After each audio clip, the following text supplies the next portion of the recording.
বাংলাদেশের ক্রিকেট মানেই যেন এক অন্য রকম আবেগ, আর সেই আবেগের সঙ্গে ওতপ্রোতভাবে জড়িয়ে আছে দুটো নাম। এক সাকিব আল হাসান, আর দুই মাশরাফি বিন মর্তুজা। আর এখন এই দুজনকে ঘিরে দেশের ক্রিকেট আঙ্গন রীতিমতো সরগরম। তাহলে কি ভক্তদের যে লম্বা অপেক্ষা সেটার অবসান হতে চলেছে? প্রশ্নটা হলো, এই দুই কিংবদন্তিকে কি আমরা আবারও একসাথে মাঠে দেখতে পাব? চলুন এই বিষয়টা নিয়েই আজ একটু গভীরভাবে আলোচনা করা যাক। তো প্রথমে আসা যাক সাকিব আল হাসানের কথায়। তার ফেরা নিয়ে ঠিক কী পরিস্থিতি তৈরি হয়েছে? দেখুন, বিশ্বসেরা একজন অলরাউন্ডারকে তো আর বেশি দিন মাঠের বাইরে রাখা যায় না, তাই না?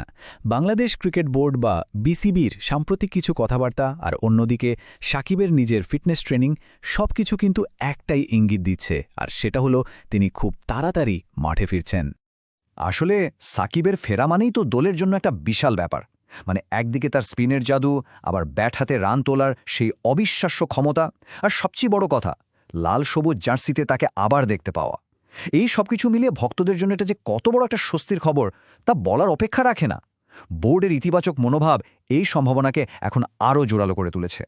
আচ্ছা, এবার একটু ফোকাস করা যাক আরেক কিংবদন্তির দিকে, মানে কোটি মানুষের ভালোবাসার ম্যাশ মাশরাফি বিন মর্তুজা।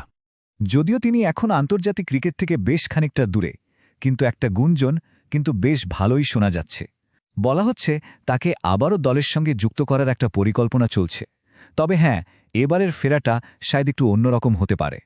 তো প্রশ্নটা হলো, তাকে কি আমরা সরাসরি খেলোয়াড় হিসেবে মাঠে দেখব, নাকি ড্রেসিং রুমের একজন অভিভাবক বা মেন্টর হিসেবে?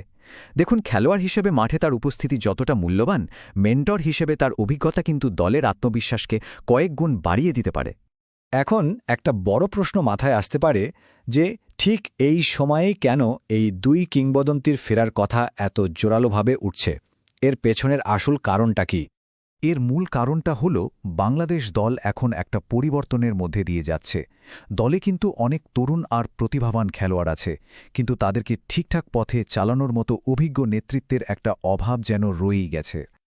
আর ঠিক এই জায়গাতেই সাকিব ও মাশরাফির মতো অভিজ্ঞদের প্রয়োজনটা সবচেয়ে বেশি। মানে তরুণদের গাইড করা, চাপের মুখে কিভাবে একটা ম্যাচ বের করে আনতে হয় সেটা শেখানো, আর পুরো দলের আত্মবিশ্বাসকে চাঙ্গা করা, এসবের জন্য তাদের তো কোনো বিকল্পই নেই। আর এ কারণেই বলা হচ্ছে যে এটা এখন শুধু ভক্তদের একটা চাওয়া নয়, বরং দলের প্রয়োজনেই তাদের ফেরাটা এখন সময়ের দাবি হয়ে দাঁড়িয়েছে।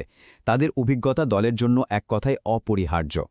সব মিলিয়ে পরিস্থিতিটা কিন্তু এখন বেশ রোমাঞ্চকর বলা যায়। এখন বোর্ডের কোর্টে, আর ভক্তরা তো অধীর আগ্রহে অপেক্ষা করছেই একটা চূড়ান্ত ঘোষণার জন্য। শেষ প্রশ্নটা না হয় দর্শকদের জন্যই তোলা থাক, সাকিব আর মাশরাফি এই দুই নক্ষত্রকে আবারও একই ড্রেসিং রুমে একসাথে দেখা কি আসলেই দলের জন্য ভালো হবে? আপনাদের মতামত কি তা আমাদের জানাতে পারেন।